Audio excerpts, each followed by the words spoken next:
I have to admit it, but people, after they listen to some of these programs that I do, they really do get mad. And listen, I'm a minister of the Word.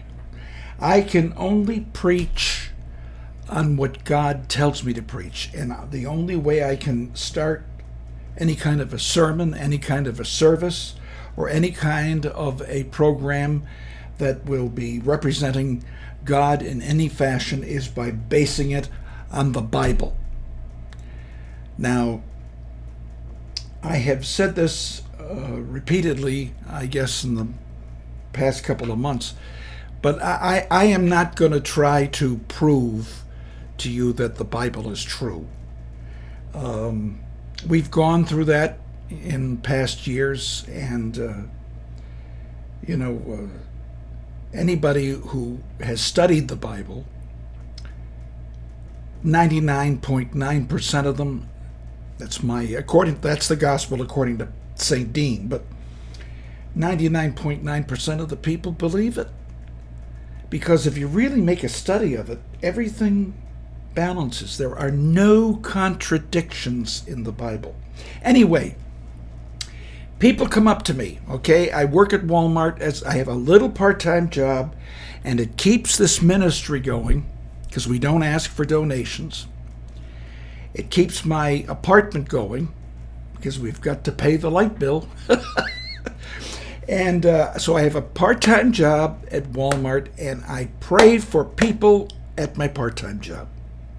People come up to me, tell me their ills, tell me their... I have... You wouldn't believe some of the stories I hear. But anyway, people want to get healed. They're sick. I deal with a lot of old people. Medicine can't help them. They have some arthritic pain that the doctor can give them medicine to kind of relieve their suffering, but it doesn't go to the root of the problem. And so people say, well, God, why won't God heal me? Or will God heal me? He seems to be healing everybody else. He'll heal you if you're a believer. Now, I'm going to contradict what I just said, because sometimes God heals people who are not believers. And if they get into the Word, and because the church used to use healing as advertising. They didn't have newspapers. They just had word of mouth. And my ministry grew like overnight because I was laying hands on people and they were getting healed. And I was getting the reputation of being a divine healer. And I had to keep saying to people, it's not me who's healing anybody, it's God. He works through me because of my belief system.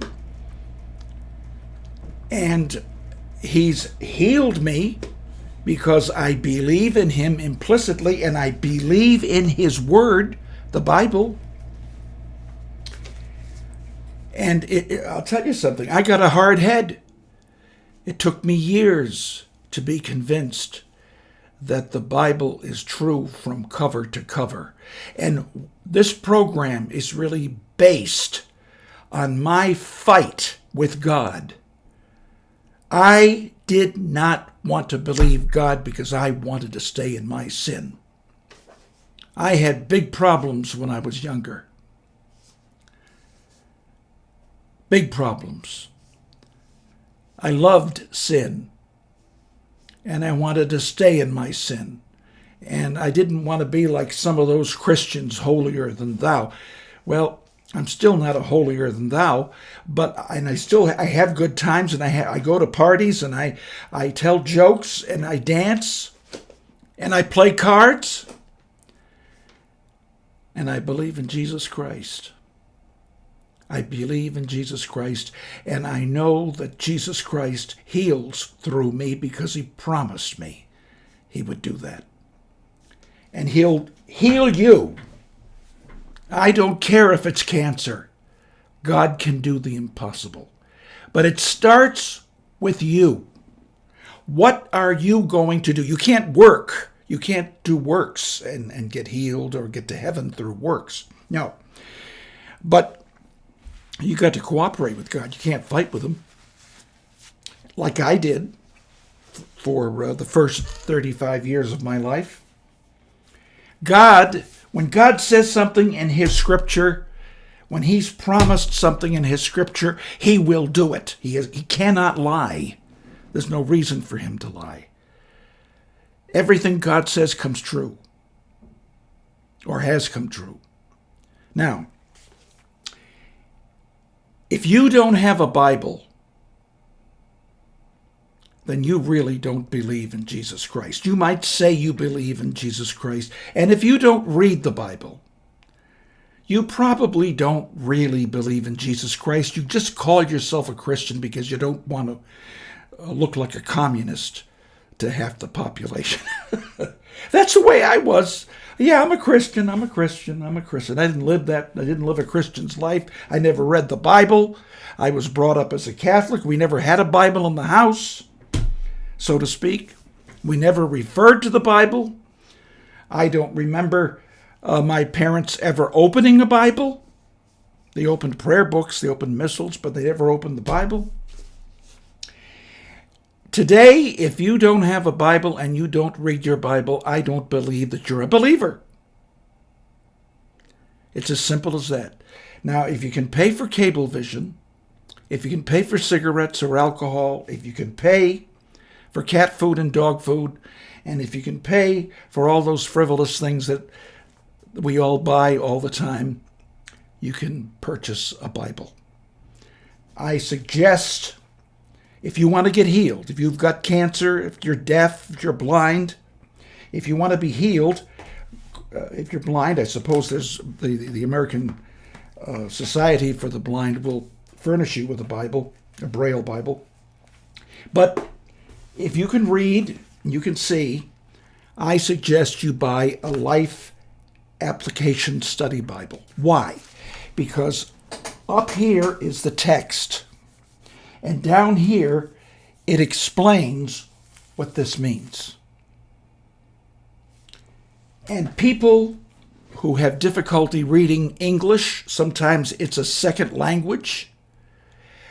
People who don't have good reading skills, and there are some people who just were never taught to read properly. You need a study Bible that will explain to you what the text means.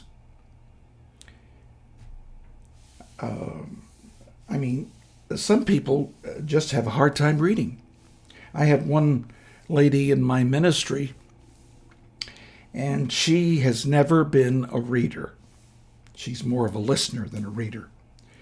And she needs a Bible that has commentary to it, explanation, like the Life Application. Get one of those. And you know what? If you're new to the Bible, don't get a King James Version.